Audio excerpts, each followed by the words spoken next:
Welcome to Desperately Seeking the 80s. I am Meg. And I am Jessica. And Meg and I have been friends since 1982. We got through middle school and high school together here in New York City, where we still live. And where we podcast about New York City in the 80s. I do Ripped from the Headlines. And I do pop culture.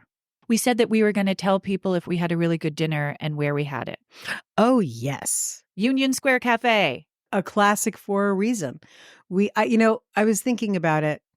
I was wondering, did I regret that we didn't get the duck fat fried tater tots with caviar?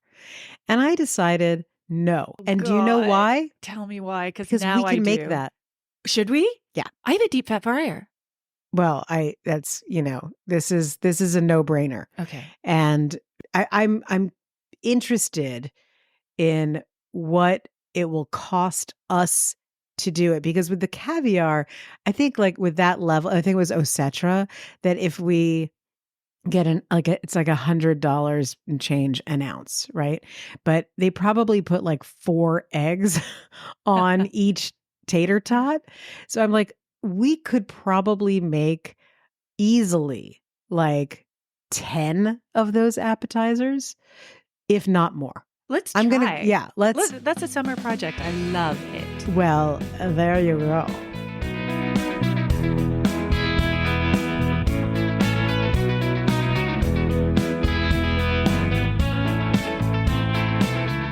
My engagement question? I get nervous when you make that face when you do an engagement question. Have you ever sued anybody? Yes. Do you want to talk about it? No. Okay. I have been sued. I have sued others. I want to sue my dry cleaner. I do know that, and I've already offered to help you. Oh no, it's going to be so exciting. Yes. As I told you, small claims court is not even as elevated as Judge Judy. But the great thing about going to small claims court is the people. Honey, I want all the grit. I want it down and dirty. I think I've told this story on this podcast before, but, I clerked for a judge when I was in law school. Did I ever tell you about this? I don't know. And all of the judges had to sort of basically take a turn doing housing court, doing landlord-tenant, because no one wants to do it. So anyway, she rotated through when I was with her that summer. That was one of the things. And this is an example of what's in both landlord tenant, but also like the level of things in small claims all the time. So there was a guy, the landlord was trying to evict him, and the guy only spoke Spanish, the tenant. And so they had to get an interpreter in. And so we didn't understand anything. Oh, we none of us spoke Spanish, which was, I suppose, something to be remedied. But anyway, so there was an interpreter, and Judge Branston was like, so, okay, wait, she looked at the papers very quickly. She's like, so what is going on? And I can't remember how it was that the tenant spoke first, but the guy spoke and the interpreter looked puzzled and then said something to the guy in Spanish. Anyway, all of this went on, and finally it came out that the reason that and I was thinking, oh, landlord is evil. The reason the landlord wanted the guy out was because he was keeping a donkey in his apartment. Oh. And we all stood there trying to keep us, no. And this is not like Instagram where it's like, oh, it's a baby donkey with little tiny dwarf donkey little hooves. Boop, boop, boop, boop. No, this was like, I have a giant shitting donkey in my apartment. And we all were trying to keep it together and couldn't, and started shaking with laughter. So we had to have a recess, and we all went into the judge's chambers and died 1,000 deaths laughing hysterically. And then eventually went back in, and Judge Branson was like, sir, I'm quite sure that is not covered under the pets part of your pet rider of your lease. You done out of here. So I have even been on the other side of all of this in a court, seeing what the case is like. So yeah, I've been around the block. Cool. So this is going to be a suit that I'm sure is going to be so delicious. We'll see. I'm excited. My sources are New York Magazine, New York Times. On a February night in 1979, Chase Manhattan Bank employee Carolee Koster and her boss, Alan Ross, were working late in the personnel department, and they decided to get dinner at the Waldorf. By all accounts, that was the night their affair began. But how it unfolded was radically different, depending on who was testifying. According to Alan, they were the last of the diners left at the Waldorf's Peacock Alley. Oh, I remember that. He'd had 3 or 4 scotches with dinner. That's a lot, Alan. Uh-huh. Remember, this is Alan's side of the story. She'd had white wine and a Tia Maria. Carolee suggested they go back to her apartment on 72nd and 1st to finish the report they were working on. Sure, Carolee. She said, this is a quote from Alan, she said, "I'll make coffee." And I said, "I'll get some scotch." I said, "Wait in the lobby and I'll go up and change into something more comfortable." And she said, "You'd never say that to one of the men who work for you." So she came up. And Wait. It was his apartment? No, he's staying at the Waldorf. Right. And they're having dinner at the Waldorf. Mhm. And she said, "Let's go to my apartment on 72nd to finish the report." And he says, "I'm going to go upstairs and change. You stay down in the lobby." And she said, okay. "You wouldn't make me stay in the lobby if I was a guy." Oh, Carolee. So she came up and I went into the bathroom and changed. When I came out, she was lying on the bed, totally naked. She was cupping her breasts in her hands and asking, "Aren't they beautiful? Aren't they beautiful?" She got up off the bed, and the next thing I knew, she had hugged me, and we were in a kiss. I asked her if she took the pill, and she said no. So I said that I'd better go buy some protection. I sent her out the front of the Waldorf to Park Avenue to get a cab, and then I went to the all-night drugstore on Lexington and to a liquor store, and then took a cab to her apartment. Close quote. After that night, they started seeing each other regularly. Alan claimed Carolee wanted him to get a divorce. And Alan did start divorce proceedings in June, but not to facilitate a closer relationship with Carolee. In fact, his divorce lawyer urged him to break off with Carolee so as not to endanger custody negotiations involving his son. According to Alan, he broke up with her, with Carolee, in June, had one more dalliance in August, separated from his wife at Thanksgiving, and was seeing a third woman by that winter of 1979. Busy Alan. Now, Carolee's account of their first night was radically different. She claimed she never went to Alan's room in the Waldorf. After their dinner, she went home alone. Then at 1:30 in the morning, her doorman buzzed her to say Alan was downstairs. Oh, no. She let him up because she was half asleep and thought it must be an emergency. Once in her apartment, he made a pass at her and threatened to make, quote, "make sure that I failed at Chase," if she didn't submit to his advances. She said that she ended the affair in June at the urging of her mother. That's when Alan launched a, quote, campaign of terror. She said that he would, quote, come out of his office and yell and scream at me about some error that had been made. I used to drink constantly. That's how I lived through it. When asked why she didn't report him to his boss, Alan Laughley, quote, I had seen many types of corporate shenanigans going on that involved other people. Wait, so there are two Allens. Yes. Alan's boss is Alan. Mm-hmm. And she said, I've seen too much of this sort of thing to do that. I think she was implying It that- goes poorly. that the higher-ups wouldn't have cared. That holds water. Yeah. Okay. Alan Laughley, the boss's boss, Mhm. right, who had hired Alan Ross to oversee Carolee Koster's personnel division at Chase, would eventually testify that he had no idea about the affair while they were both employed there. His version of the story concerned only job performance and compensation.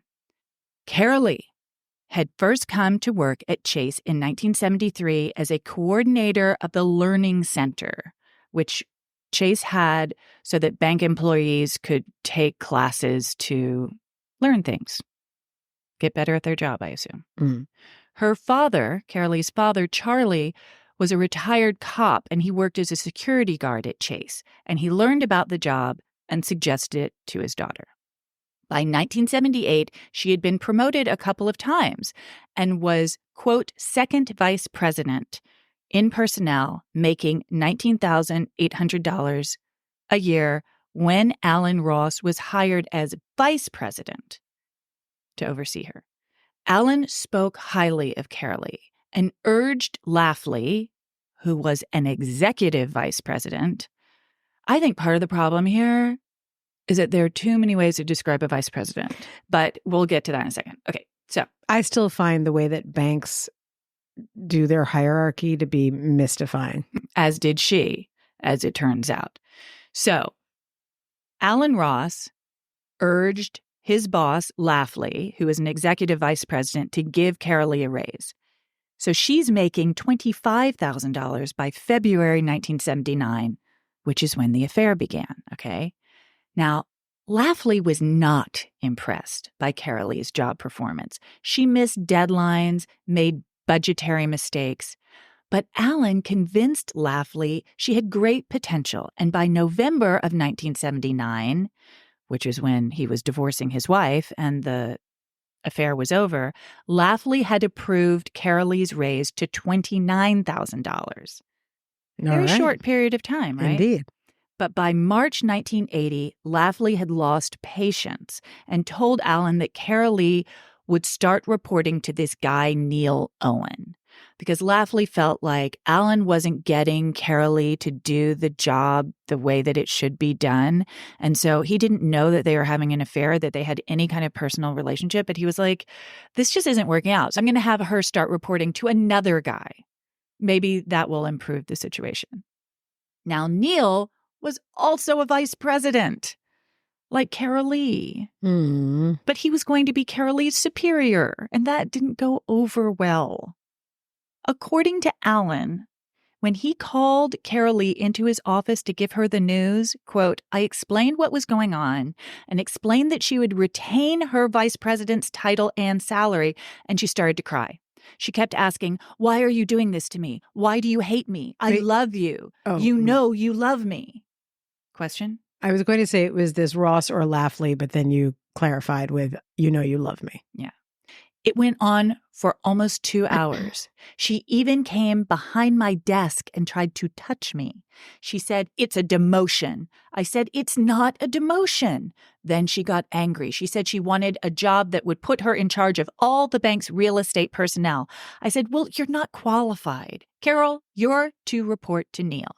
She said, I'm not. I'll leave Chase. Give me a severance package. I said, packages are for people we terminate. You're not being terminated. She said, I want a package. I said, what do you want? She said, a full year's salary and tuition to finish a master's degree. Well, that would have come to about $35,000. I said, I'll tell Lafley. Now, Lafley told Carolee that if she didn't want to report to Neil Owen, then she would be fired. He would pay her salary and benefits through October and give her 7-week severance, which came to $22,000. That was not enough for Carolee. She decided to sue Chase and Ross for $2.5 million for wage discrimination and sexual harassment. Chase offered to settle, but Carolee wanted her day in court. She went through 3 lawyers who each were frustrated with her backseat driving the case. Quote, she started to see the trial as a time when all accounts would be settled, said one. She didn't understand the legal concept of proof, said another. Carolee went all in on this lawsuit. And by 1988, when the trial began, What? it was her entire life. So we're 8 years later. Oh, my Lord. Chase had again offered a settlement, $300,000 this time. What? But Carolee turned it down and chose to represent herself in front of Judge Richard Duranko. Her parents, Charlie and Mary, absolutely had her back. It was Carolee against the high-priced Chase legal team. Judge Duranko gave her enormous leeway, as she was not an attorney. But Carolee was not up for this job. She tried to show that she was paid less than men who did similar work. She spent 3 hours on the witness stand, asking herself to list one of the names of these men, walking down off the witness stand to an easel to write down the name, the job level, and the salary, then back up to the witness stand for the next name. Carolee. She has lost the plot. Poor thing. When she cross-examined Alan about their first night together, she countered, "Did I happen to remark why I thought I had beautiful breasts?" "Ross, you told me about mammary reduction surgery. Would I have thought my breasts would have been beautiful before the reduction mammoplasty?" What? "I am just wondering what it was I said about my beautiful breasts and why I thought they were so beautiful." What? Yeah.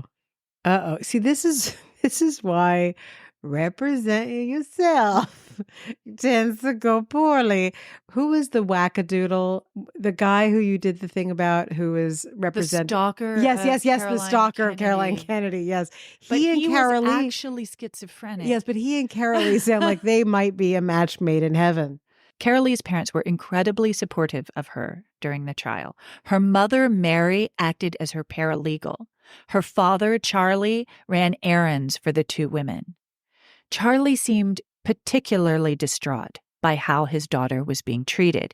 He would laugh derisively, indicating he didn't believe certain testimony. He held his head in his hands and shook his head dramatically. Judge Duranko finally said, quote, "I held off doing this, but I have been observing Mr. Koster.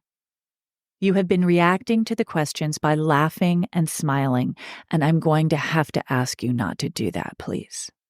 In the end, the judge determined Carolee had not convinced the court of the merits of her case, and it was dismissed. He wrote up his decision in his chambers and put it in the mail on Friday. There wasn't a big declaration in the courtroom. He wrote it up and they put it in the U.S. mail. He expected a strong reaction from the Kosters. He planned to have extra security in the court on Monday. As he left for the weekend, he said to his clerk, quote, "If anybody delivers any candy to you this weekend, don't eat it." On Saturday, May 21st, Judge Duranko was doing yard work in the front of his house in Pelham Heights in Westchester. It is not known if he saw Charlie Koster approach before Charlie fired 4 bullets from his Colt .38 police revolver. Judge Duranko was hit in his chest, his back, his buttock, and his thigh. The judge ran into his house, past his family in the kitchen, and into his study, with Charlie Koster following close behind. After delivering the fatal shot to the judge, Charlie shot himself in the temple. The FBI would soon learn that Charlie had acted alone. Neither Carolee nor her mother had any idea what he was planning. According to Mary, the mother, quote, "My husband was angry and upset that people testified as they had. Carolee and I had so much on our minds at the trial that we didn't watch him too closely. I feel that Chase is responsible for what happened. It was eating away at him that Chase did what they did to her. Carolee was trying to get her life going. He did it out of love for her." That's so crazy. I don't know what to say. So awful. All that I can think of is the judge's wife and children having a murder-suicide in front of them. Yeah. And by all accounts, this judge was like a super chill, reasonable guy who had always wanted to be a judge. He'd turned down more lucrative positions because he was like, I just want to be a judge, even if it doesn't pay as much. He was like a good, decent guy.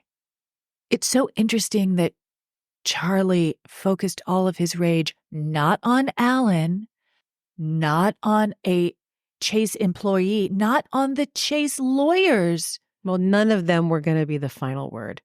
And that's it, is that I understand how, like, there's so many people in a courtroom, right? Did they have a jury trial? No, it was just the Just judge. the judge? So there you go.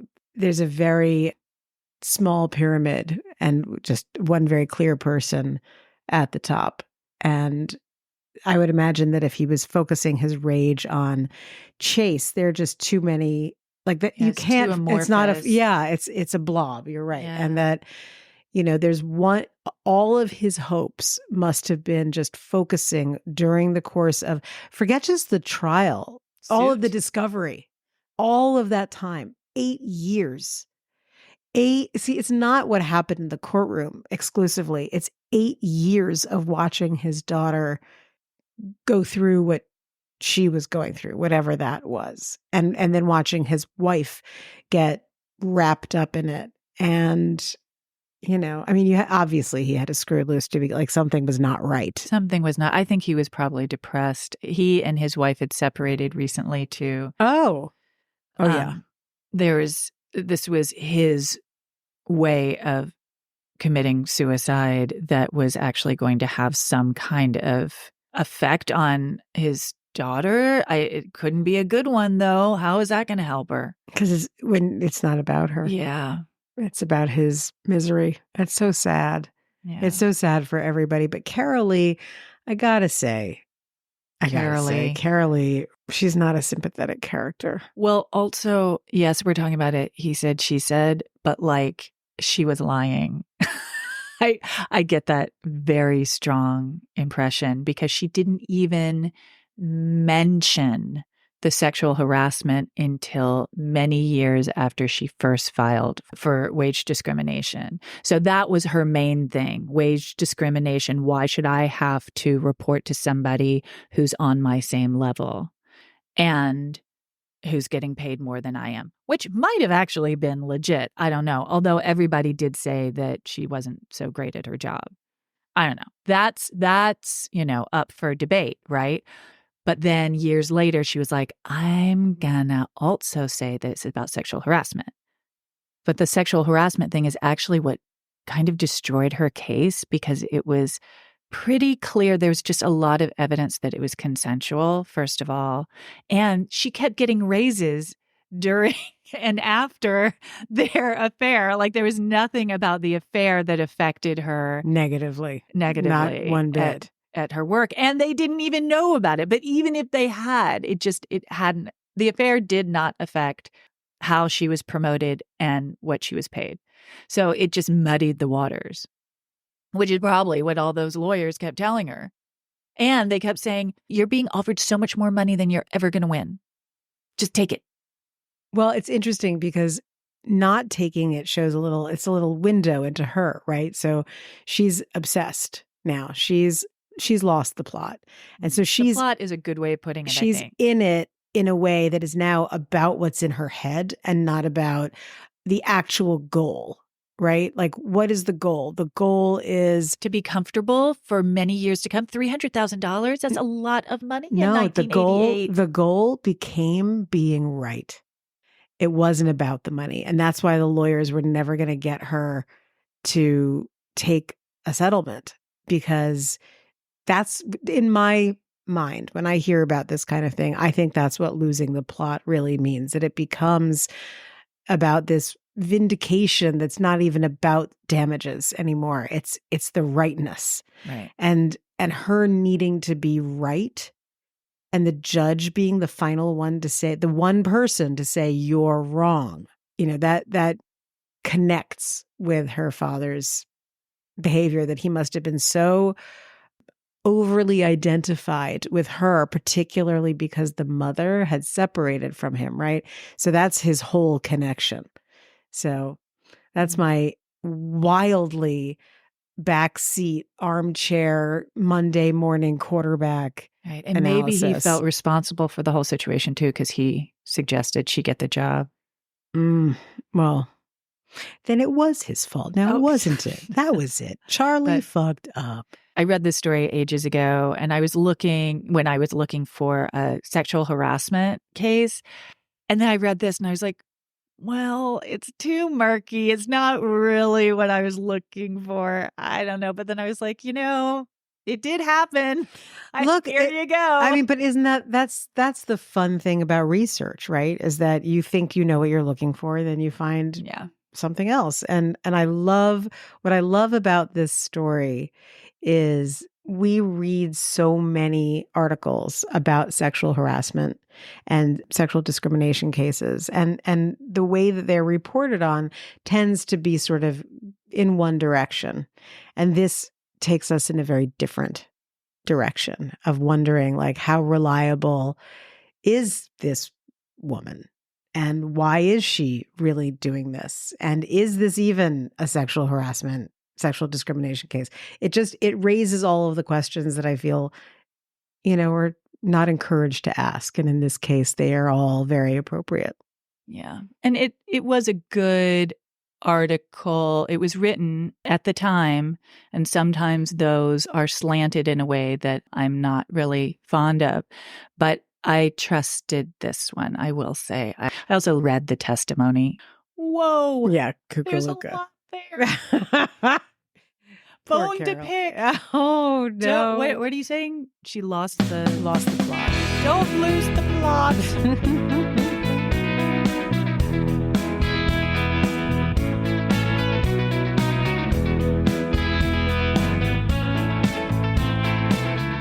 I had an interesting experience a couple of weeks ago. Yes. I met someone on the street and he asked me on a date. Oh. I know. It was because our dogs said hello to one another. Uh-huh. And he looked normal. So we went on a date. Yes. It went nowhere. Okay. It was completely, nowhere bad. Nowhere bad. No. Other than my boredom. But about 6 months ago, I went to a mixer for an Ivy League school, just for the members of the alumni, whatever. I was brought as a friend, and I met someone who I knew was gay because he kept talking about his partner. Mm-hmm. Well, I was so dopey, I forgot to really take into account that this was a bunch of attorneys. Oh, Jessica. So I was like, perhaps you're not gay. And then he asked me out on a date, and I was bored again. And so I was like, I wasn't paying attention. I was like, eh. And out of nowhere, he came back again. So I am going to talk about dating in the 80s. Okay. Oh, all right. Yes. And I do not forget high hopes. There's no excitement on my side attached to this date to be, but I thought it was a very good entry point. But let me ask you, Meg, when was the last time you went on a date? Well, I've been married for many, many years. But honestly, I'm not sure if I ever went on a date. I didn't date. The people who I ended up being in relationships with, we would meet through mutual friends or through activities, and then we would just start seeing each other. But it's not like they ever asked me on a date. That's what you mean, right? Like, hi, stranger. Let me take your number. Let me call you up. No, that's not true. No, I just remembered. Okay. I'm not going to say his name because he does still run in our circles somewhat. But in 8th grade, when he was at collegiate, I met him at the dance, at one of the dances the collegiate hosted, and he got my phone number. Oh, how did he get my phone number? He got my phone number from someone in our class because their parents were friends. And when the phone rang, for some reason, I knew it was him. Just apropos of nothing. Apropos of absolutely nothing. The phone rang and I was like, I know exactly who that's going to be. That's going to be blah, blah, blah, blah, blah. I picked up the phone and it was. I'm not kidding. And he was like, do you want to go see Victor Victoria? No. And I said, yes, but I have to ask my parents. And we were chaperoned. His mother drove us to Victor Victoria. And I think she might have stayed in the movie theater while we watched that movie. And it was at the Paris Theater. Didn't that come out in like 1982? You were Well, very young. How old? Well, What grade was 82 I is the in? beginning of 8th grade. Okay, so that's what I said, 8th grade. Yeah, I'm just putting facts together. Yeah, so that's 1982. Yeah, there you go. That lines up. I love that was the date. Like, what an urbane little date. Like, come with me to this gender bending musical. That's the only thing I can think of is like what you think of as a date. Well, I did a little bit of searching about dating. Amongst adults, I assume. Yes.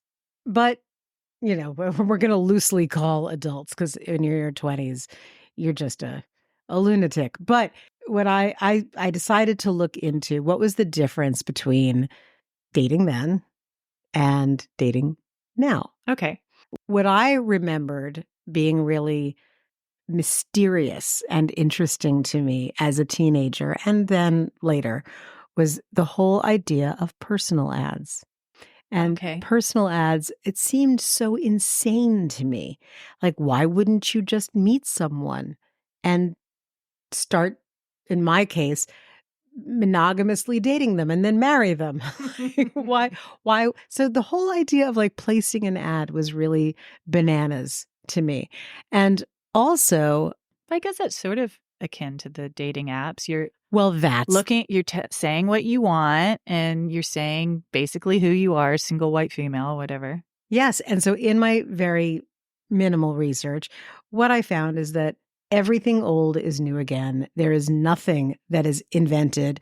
It's merely the delivery system. So I did a bit of a deep dive into personal ads. I did this deep dive into how they began, and it is remarkable that everything that I've found is everything that you can hear about every existing app right now. So I'm going to take you on a little tour. Cool. Okay. So personal ads, also known as contact ads, also known as lonely hearts columns, also known as in India, a matrimonial ad. Oof. Guess when these first came into existence? 1660. Huh. Yes. 1660 is when the first woman put an ad in a weekly pamphlet. In 1710, 53 major newspapers were all publishing personal ads. Interesting. Yes. So it must have worked. It must have worked. And not only that, but actually it was matrimonial ads. Okay. And it was a craze. And you know who one of the first people to write a little something about how ridiculous this marriage market is? Ben Franklin. Huh. Yes. He thought it was ridiculous? He thought that putting yourself on display, basically the financial side of it, which was frequently like, look, I'm a good looking lady. Do you have money? Okay. You know, that sort of thing. Like that was the basis of a lot of these ads, that he was not in favor of that. So this is in America. In America. So in fact, it was in 1722, and he did a satire. He wrote a satire that he put on the front page of the newspaper that he did with his brother. By 1840, the Public Ledger, which was known for doing these ads, they said that each ad placed had between 25 and 500 replies, which I thought was That's a lot. Yes, that's a lot. Now, I know you haven't done any internet dating. And what really struck me is that's on par. Oh, really? Yeah. In fact, it's better than regular, online dating. So I thought that was kind of amazing. But in 1866, the New York Herald, which was the biggest paper in the United States, so New York Herald, biggest, they were printing ads. This is how successful these ads were, how popular they were for the newspapers, is they were printing them on the front page. Wow. Yeah, so there's no back pages. It was Did you say right the on the year front. again? That was 1866. So right after the Civil War. So that's another thing. Men were placing a lot of these ads as well as women. And during different periods in time when, like in the West, when they were looking for women That makes sense. to go there, there were Too a many lot men, of ads not enough women. and vice versa. Yes. So that's repopulate areas. Yes, exactly. File this under nothing is new. All of these personal ads had coded ways of representing gay men and women who were looking for partners in the 19th century through to the early 20th century, up until Stonewall, obviously. In 1921, a newspaper called The Link was prosecuted for allowing gay men to put personal ads in the paper. So they figured it out. 1921. They literally cracked the code. Now, what was interesting is, guess why there was a big dip in from the 30s through the 50s and into the early 60s in the popularity of personal ads? I don't know. Because that's when dating began. People weren't dating. Matrimony was really what was behind all of these things, except for gay men and women. And perhaps they were looking for some sort of matrimony, but not anything that was legally recognized. But dating was not a thing. You were putting and back to Ben Franklin's complaint, these were people putting themselves on the market. Literally. Right. So if you were, not in a town, in a village or a city where anybody knew you, there was no way that you were going to meet anyone in a way that was appropriate for you, whatever your social status might be. So putting an ad in the paper cuts to the chase. Okay. There's in other words, there's no chaperone, there are no introductions, there's nothing, you've got to do this. Okay. And you're saying that those ads stopped happening, or they weren't as frequent because people were actually dating? They started dating. And all those ads had just been purely about matrimony? Yes. Okay, got it. So the idea of dating and having fun and trying on different people for size and all of that stuff, absolutely not de rigueur until mostly, I would say, post-World War II. Now, in the 1960s, the Village Voice started printing. So we're back in New York now. They started printing ads in the back of the paper. That wasn't about marriage. Well, it most certainly was not. It was a lot of, I saw you, I'd like to hook up with you. There was some dating, and it also opened the door to a lot of sex ads. Mm-hmm. And the San Francisco Chronicle had the same arc as well. Now that I've gotten through all of that, let's get to the 1980s. So here's what I learned that I really loved. The three main places for mainstream people in New York City to place personal ads were New York Magazine. Okay. Unsurprisingly, to some degree, because it's almost like, goings on about town. The New York Review of Books, which was targeted at sort of the more highly educated or those who aspired to be. And then my absolute favorite, the New York Law Journal. And I was like, why would those be the ones? So, okay. Because you're looking for like-minded people. If you read this periodical, then that means we'll be able to have a conversation. Well, what I found is that New York Review of Books falls into that category, for sure. New York Magazine was for the upwardly mobile, and it was flashy and splashy. And the New York Law Journal, the only thing I could think of was that in the 80s, that was when they started having clerks and junior associates working 80-hour weeks. Oh, so they're not going to have How any are you time ever going to find meet anybody?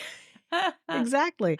So we're back basically to, it's not even, I would imagine it's not dating. You don't have time to date. This is your arranged marriage. Right. Well done. And they all sort of scream, go 80s, I'm a busy professional. Oh, yes.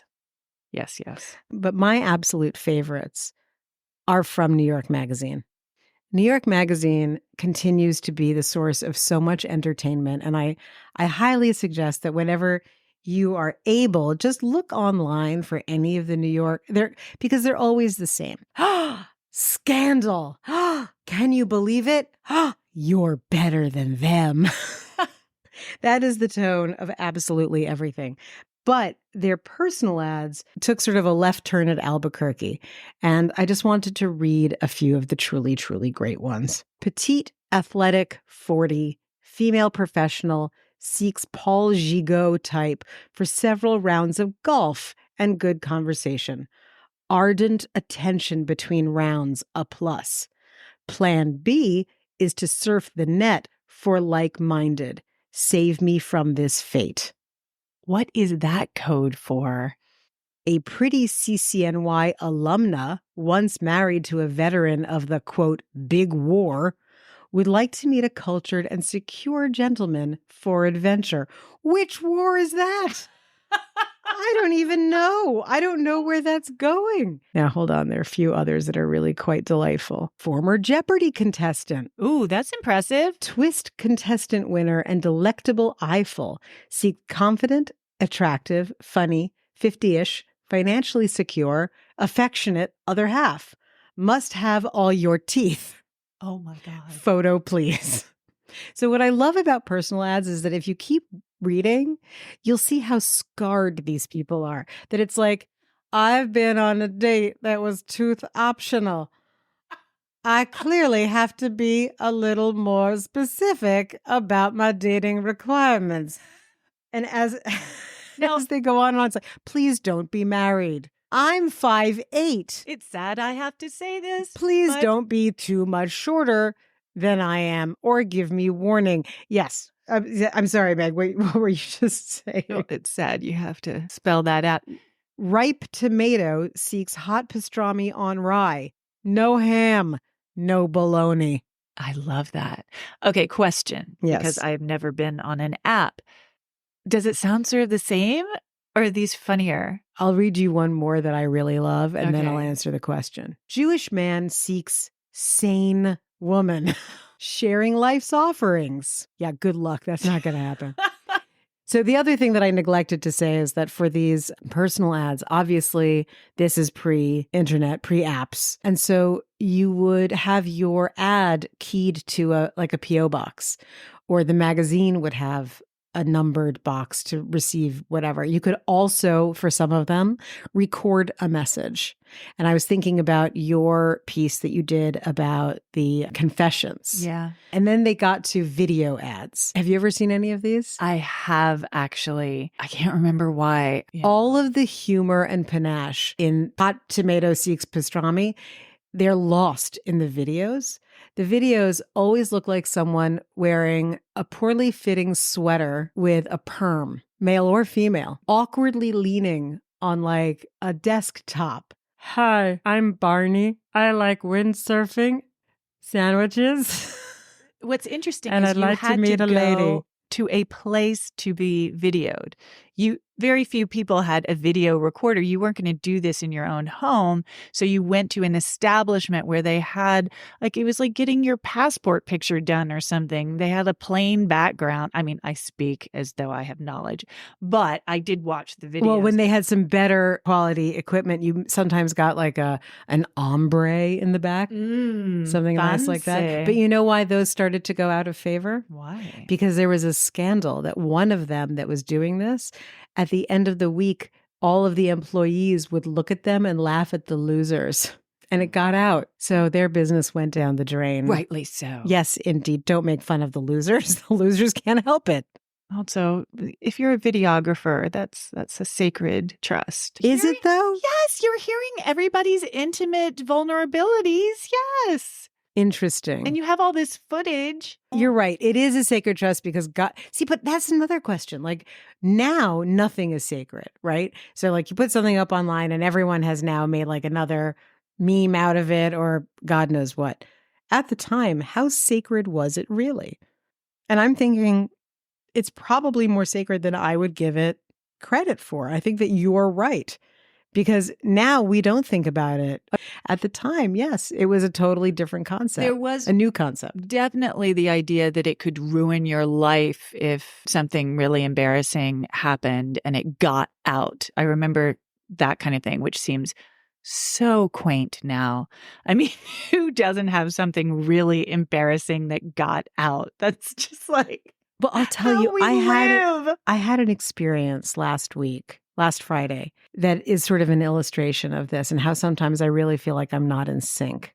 And, this is back again, like all things boil down to sex, sexuality, dating, and who does what to who, right? So I was sitting there and I was listening to two women speaking in back of me. I was on a couch with someone and they were on a couch where like the backs of the couches were to one another. So I couldn't see them. And one of them, oh my God, was talking like this and she just wouldn't stop talking. And everything was like, oh my God, it's amazing. And it's finally, I was able to turn around. And the girl who was saying all this was so gorgeous that it was absolutely heart-stopping. Her friend looked like a normal person. I realized that they were having some kind of a business discussion and that the one who was a bit more, infinitely more sedate was kind of like, with the other one. And as I kept listening, I finally couldn't help myself anymore and I interjected. And I was like, so, hello, ladies. Oh my God. What's up with you? I just couldn't not know. And I was like, Was so. this at Soho House? Yes. Okay. You're so bad. Why? I don't know. Go ahead. Because look, that's the point of Yes, networking. that club. Yeah. Is I get networking. it. It's what it's about. And I was not making fun of anyone. I was just dying to know. And the way that she was speaking was a little high level young person wackiness. I then was able to get to, so what are you talking about? And she proceeded, this very beautiful girl, to show me all of the porn she's doing on her phone. And I was like, so I guess you're in porn? And then went on to tell me which Ivy League she had graduated from and that her father is actually a well-known literary figure. And I was like, what the fuck is going on here right now? I can't. Apropos of nothing, that happened. Should we link to her site, to her Instagram? I don't I'm think not gonna so. It was, It you know what? probably costs. It was really, I was just surprised. So all of this is not apropos of nothing. You were saying how everyone lets anything be seen these days. And I thought that I was prepared for look at me on any level. Not so much. Not You so got much. shocked. No. And to bring this all the way back around, now that dating is potentially on the table. And For you? well, I started by talking about this Huh. date. Okay. Oh, just look, baby steps. But this girl is on the market as well. And I was like, do I need to up my porn game? Do I need to start writing about my own wild sexual experiences again? No. And then I realized that like the last time I had anything wild, I already wrote about it. There's nothing left to talk about. New adventures. New adventures.